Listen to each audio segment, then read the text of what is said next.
वालेकुम नाज़रीन, आप यूट्यूब चैनल देख रहे हैं। मैं इमरान खान हूँ। सबसे पहले आसिफ मुनीर साहब ने दौरा अमेरिका अपना मुकम्मल किया, उसके बाद वो बेल्जियम गए और बेल्जियम से भी एक खबर आ रही है, वो बाद में बताता हूँ। लेकिन आसिफ मुनीर साहब ने वहाँ पे पाकिस्तानी कम्युनिटी से खिताब भी किया है। वो बतौर आर्मी चीफ जा रहे हैं, फील्ड मार्शल जा रहे हैं, लेकिन पाकिस्तानी कम्युनिटी से भी वो खिताब कर रहे हैं, ताजरों से भी वो मिलते हैं और सियासी और इंतजामी मामलात में वो इंटरफेयर करते हैं। तो इस वक्त जो पाकिस्तान की मिलिट्री एस्टेब्लिशमेंट है, उसका पूरी तरह से सियासत में और इंतजामी मामलात में, वजारत खारजा में, वजारत दाखिला में और तमाम मईशत समेत हर जगह पे उनका अपना एक किरदार है। और ये बड़ी अच्छी बात है पाकिस्तान की मौजूदा जो रजीम है उसमें शामिल सियासी जमातों के लिए कि कल को वो बड़े आराम से सारा मलबा पाकिस्तान की मिलिट्री एस्टेब्लिशमेंट पे डाल देंगे कि जितना भी फेलियर था वो सारा इसलिए था कि हम मजबूर थे, हम कुछ कर नहीं सकते थे और फौज के कंट्रोल में था सारा कुछ, तो उन्होंने ये तबाही फेरी है। हम लोग तो पहले भी डिलीवर करते हैं, आइंदा भी कर सकते हैं। तो ऐसी बातें फ्यूचर में वो कर सकेंगे और उनके लोग ये कहेंगे, और ये मैं अच्छी तरह जानता हूं, माजी में भी ऐसे करते रहे, आइंदा भी ये करेंगे। पाकिस्तानी कम्युनिटी से उन्होंने खिताब किया, वहां भी वो सोशल मीडिया को नहीं भूले। यानी सोशल मीडिया एक ऐसी प्रॉब्लम है पाकिस्तान की एस्टेब्लिशमेंट के लिए जो उनके आसाब पे सवार है और उसे एस्टेब्लिशमेंट किसी जगह पे भी बुला नहीं सकती। जितनी फिक्र और कोशिश सोशल मीडिया को तबाह करने के लिए की गई है, उससे आधी कोशिशें और वक्त सर्फ किया जाता है दहशतगर्दी को खत्म करने के लिए या पाकिस्तान की माशी तरक्की के लिए, तो पाकिस्तान के हालात आज शायद पहले से काफी बेहतर होते, लेकिन इस तरफ तवज्जो दी नहीं गई। अच्छा, आर्मी चीफ की मुद्दत मुलाजमत के हवाले से मैं कोई बात आपको बताऊं। इससे पहले जो बेल्जियम का आर्मी चीफ का दौरा, उस हवाले से एक दावा सामने आया है और ये बाकायदा एक दो ट्वीट्स मेरे पास मौजूद हैं। एक मोहम्मद फैसल साहब का ट्वीट है और ये कहते हैं जी कि बेल्जियम के दौरे पर आए हुए पाकिस्तानी आर्मी चीफ आसिफ मुनीर के खिलाफ पाकिस्तानियों ने बेल्जियम में FIR कटवा दी है। FIR में आर्मी चीफ पर सफारत खाने के एहलकारों के जरिए हमला करवाने का इल्ज़ाम है। यानी एक तो ये वो उन्होंने बात की है, लेकिन नहीं, जो मेरे पास एक और इतला है ना, वो अब इसकी कोई तस्दीक नहीं हो सकती, लेकिन ये इतला ये कह रही है कि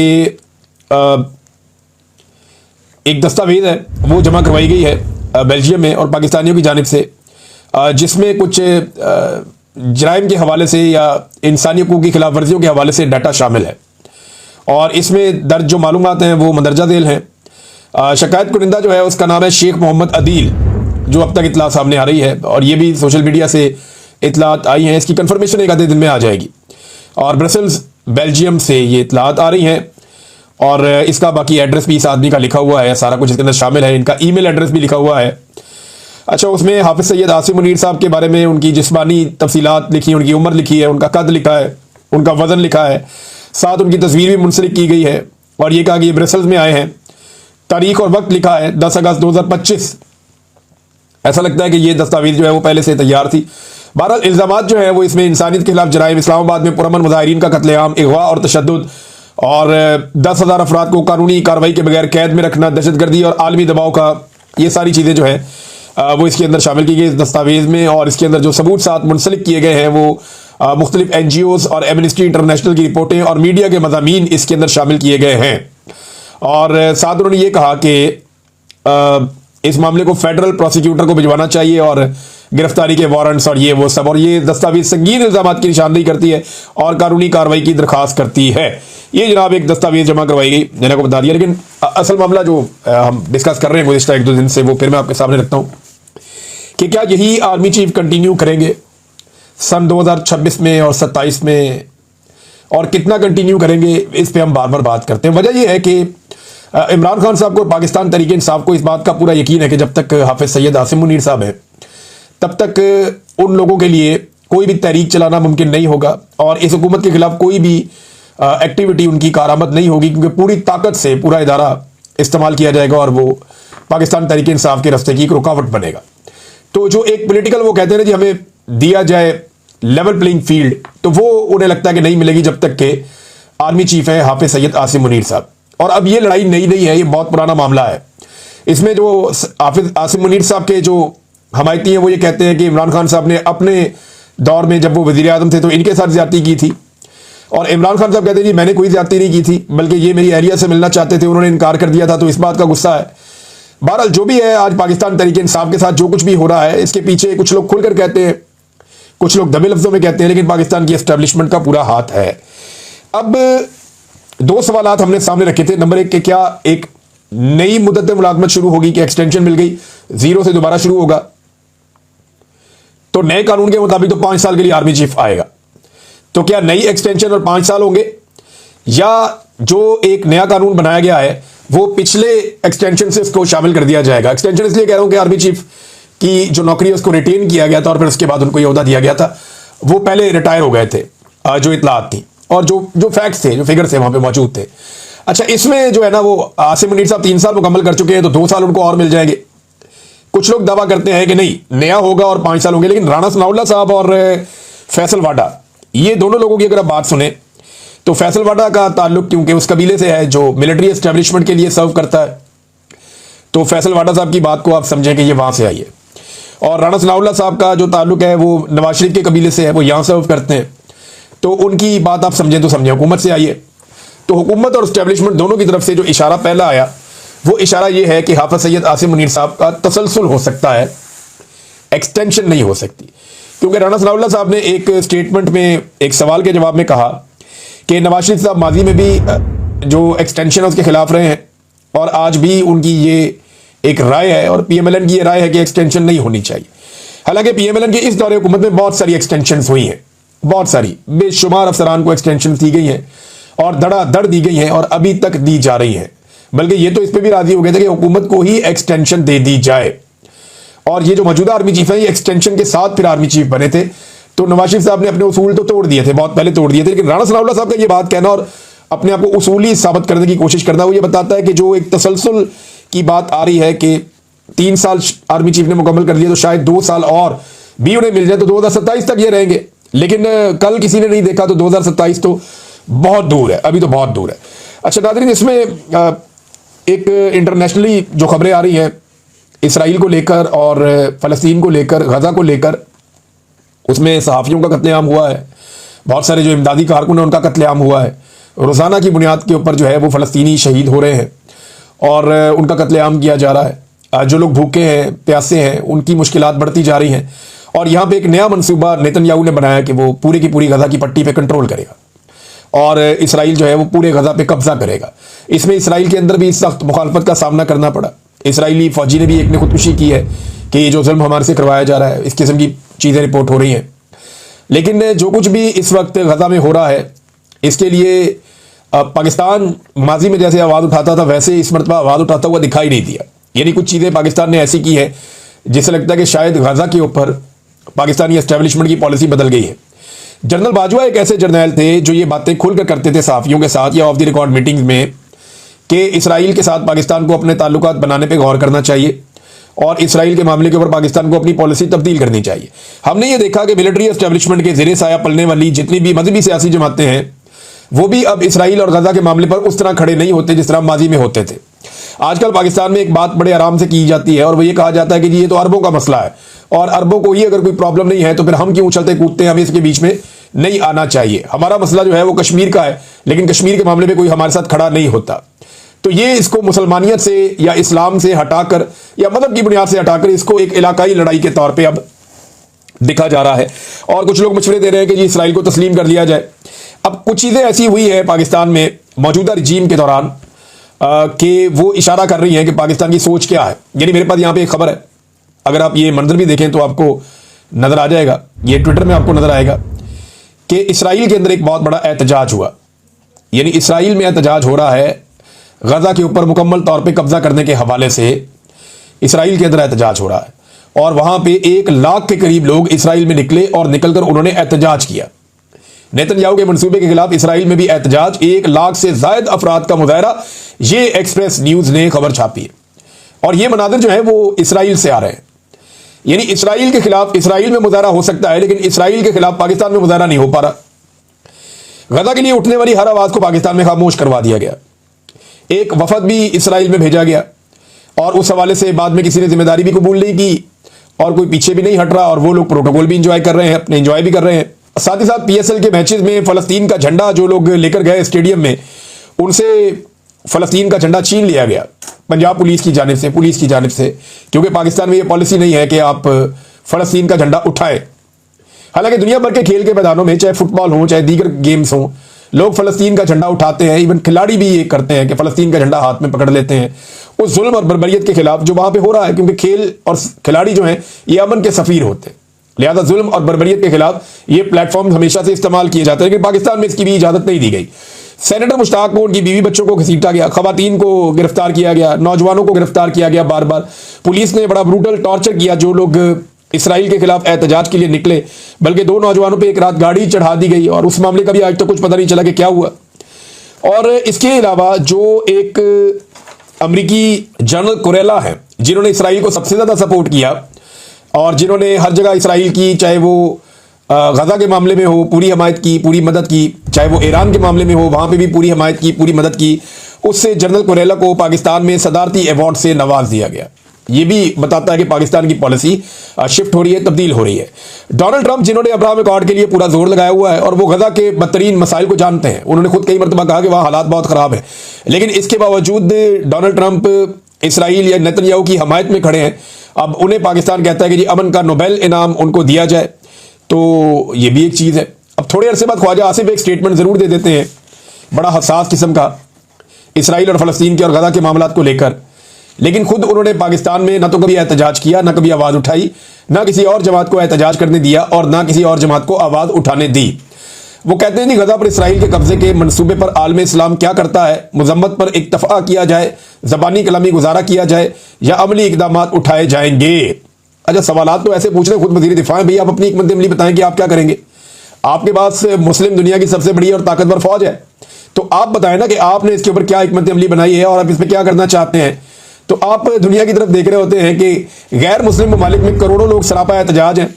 अब मुस्लिम ममालिक में एहतजाज करने नहीं देते, आधे से ज्यादा मुस्लिम ममालिक में डिक्टेटरशिप है, वहां निकल ही नहीं सकता कोई आदमी एहतजाज करने के लिए, और पाकिस्तान में भी एक गैर एलानिया डिक्टेटरशिप है, यहां पे भी नहीं निकलने दिया जाता। जबकि मगरिब में मजबूत आवाजें उठ रही हैं, 1.5 अरब मुसलमान यौम हिसाब पे रसूल सल्लल्लाहु अलैहि वसल्लम रहमतुल्लिल आलमीन को क्या जवाब देंगे। तो ख्वाजा आसिफ साहब, ये जवाब तो आपने भी देना है, इक़्तिदार तो अल्लाह ताला ने आपको दिया है, फौज की कमांड आपके हाथ में है, तो ये जवाब आपने देना है क़यामत वाले दिन, और गिरबान आपका पकड़ा जाएगा क़यामत वाले दिन। ये जो मजलूम मुसलमान हैं जिनको आप एहतजाज करने पे भी मारते हैं, इनका गिरबान नहीं पकड़ा जाएगा। तो पाकिस्तान ने किस तरह हमायत की है ये अब आपके सामने। नाज़रीन, एक तरफ पाकिस्तान के अंदर भी दहशतगर्दी कंट्रोल नहीं हो रही। मोहसिन नकवी ने कहा था कि SHO की मार है दहशतगर्द, तो दहशतगर्दों के डर से हुकूमत पाकिस्तान ने, ये वो दहशतगर्द हैं जो एक SHO की मार थे, उन दहशतगर्दों के डर से हुकूमत पाकिस्तान ने 14 अगस्त तक के लिए बलूचिस्तान में ट्रेनों की आमदोरफ्त पर पाबंदी लगा दी, यानी ट्रेनें ही बंद कर दी कि दहशतगर्द, आप ट्रेन को प्रोटेक्ट नहीं कर सकते। यानी एक ट्रैक के ऊपर एक ट्रेन जाती है, हुकूमत पाकिस्तान ने हाथ खड़े किए कि ये जो ट्रेन ट्रैक के ऊपर जा रही है हम इसको प्रोटेक्ट नहीं कर सकते, इसकी हिफाजत की जिम्मेदारी हुकूमत नहीं ले रही। और इतनी सिक्योरिटी फोर्सेज है पाकिस्तान में, आप अंदाजा करें कि हमारे पास जो स्ट्रेंथ है वो 12 लाख से ज्यादा, पुलिस और दूसरी फोर्सेज और फौज वगैरह ये सब मिला के लगभग 10-12 लाख है।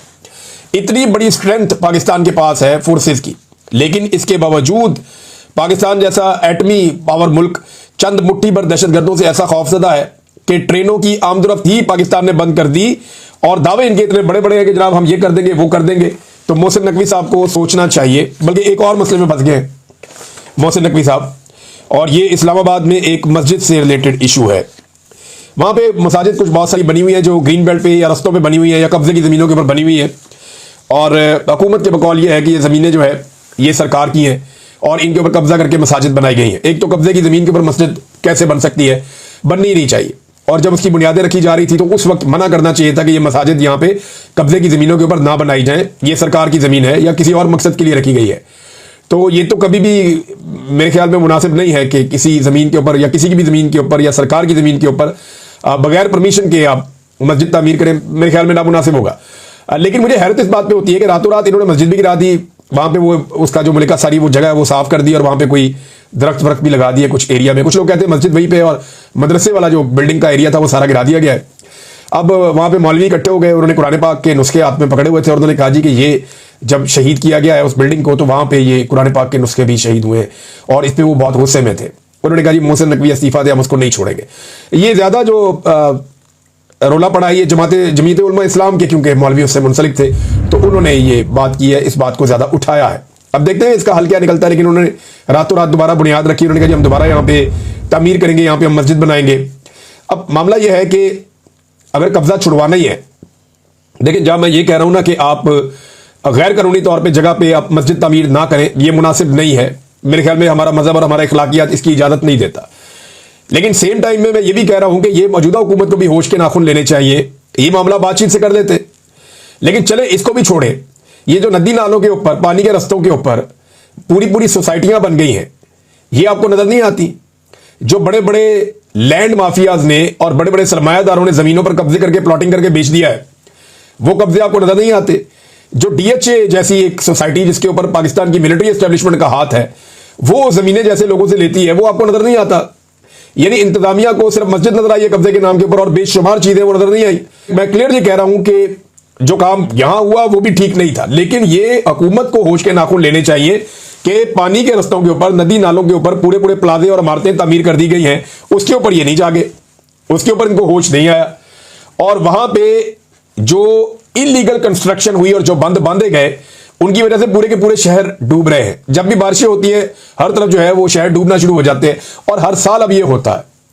तो वहां पे जाके मसमार करें, उन बंदों को तोड़ें, उन सोसाइटियों से वो जगह खाली करवाएं, और वहां पे जो नदी और नालों के सदियों पुराने रास्ते हैं उनको बहाल करें, ताकि शहरों के अंदर जो है वो सैलाब जैसी सूरत हाल पैदा ना हो। अब इसके ऊपर तवज्जो देनी चाहिए, लेकिन कौन दे इसके ऊपर तवज्जो?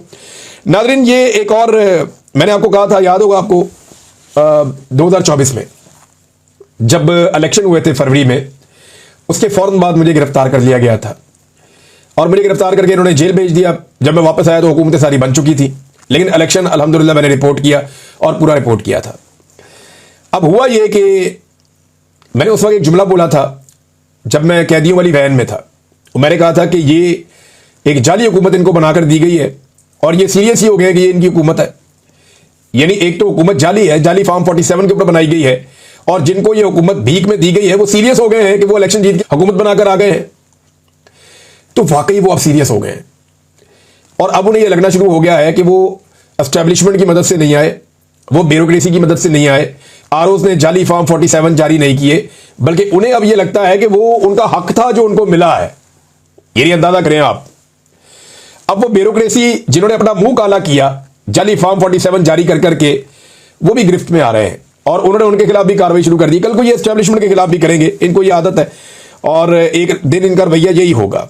और अगली बार इलेक्शन में मुझे ऐसा लगता है कि शायद ब्यूरोक्रेसी को इस्तेमाल ना किया जाए। हो सकता है कि अगली मरतबा इलेक्शन में ब्यूरोक्रेसी की बजाय अदलिया को इस्तेमाल कर लिया जाए। जिस तरह से अदलिया को कंट्रोल कर लिया गया है, तो बड़े पैमाने पर अदलिया को भी इस्तेमाल किया जा सकता है। एस्टेब्लिशमेंट भी कर सकती है, मौजूदा हुकूमत भी कर सकती है। और उसका रीजन पता क्या है कि जब भी पाकिस्तान में फ्री एंड फेयर इलेक्शन होगा ना, तो एस्टेब्लिशमेंट को बदतरीन शिकस्त हो जाएगी। एस्टेब्लिशमेंट के बाद दो रास्ते बचे, या तो वो इस गंदे खेल को बंद कर दे और इसमें से बाहर निकल जाए और वो कहे जी हमारा कोई किरदार नहीं है, हम बाहर चले जाते हैं, तो फ्री एंड फेयर इलेक्शन हो जाए, तो वो उनको शिकस्त से ऐसे बच सकते हैं। अदरवाइज वो जब भी कभी इंटरफेयर करने के लिए आएंगे तो अवाम उनके खिलाफ जाएगी, वो जिसको भी सपोर्ट करेंगे अवाम उसके खिलाफ खड़ी हो जाएगी। नाज़रीन, कल के दिन में इमरान खान साहब की जमानतें लगी हुई हैं सुप्रीम कोर्ट ऑफ पाकिस्तान में। मुख्तलिफ केसेस की अपीलें वहां पे सुप्रीम कोर्ट में गई थी। देखते हैं वहां पे क्या होता है। आज एक किताब है the war that changed everything. ये किताब आज जो है एक ऐसी जंग जिसने सब कुछ तब्दील कर दिया। ये इंडिया पाकिस्तान की जो अभी लड़ाई हुई थी, 3 महीने के अंदर किताब भी आ गई है। इसकी लॉन्चिंग होने जा रही है, इसके ऊपर मैं आपसे बाद में बात करूंगा, कुछ चीज़ें आपको इसके बारे में बताऊंगा। लेकिन मौजूदा हुकूमत ने पाकिस्तान तहरीक इंसाफ से एक दरखास्त की है, एक अपील की है कि यौम आज़ादी पर एहतजाजी मुहिम ना चलाएं। यानी वो ये कहते हैं कि आगे पीछे आप करें, लेकिन आप यौम आज़ादी पे आप एहतजाजी मुहिम ना चलाएं। अब पाकिस्तान तहरीक इंसाफ जो है वो इसको एक अपॉर्चुनिटी के तौर पे इसलिए लेती है कि नॉर्मल दिनों में तहरीक इंसाफ को दीवार के साथ लगा दिया जाता है, बल्कि उनको दीवार में ही दबा देते हैं और चादर और चारदीवारी का तकद्दुस पामाल करते हैं। तो 14 अगस्त पे पीटीए को लगता है कि शायद ऐसा कुछ ये हुकूमत कर नहीं पाएगी, तो हम अपना एक एहतजाज भी कर पाएंगे, अपनी आवाज़ भी बुलंद कर पाएंगे। तो हुकूमत अब ये कह रही है कि जनाब हमारी ये रिक्वेस्ट है कि आप एहतजाजी मुहिम ना चलाएं।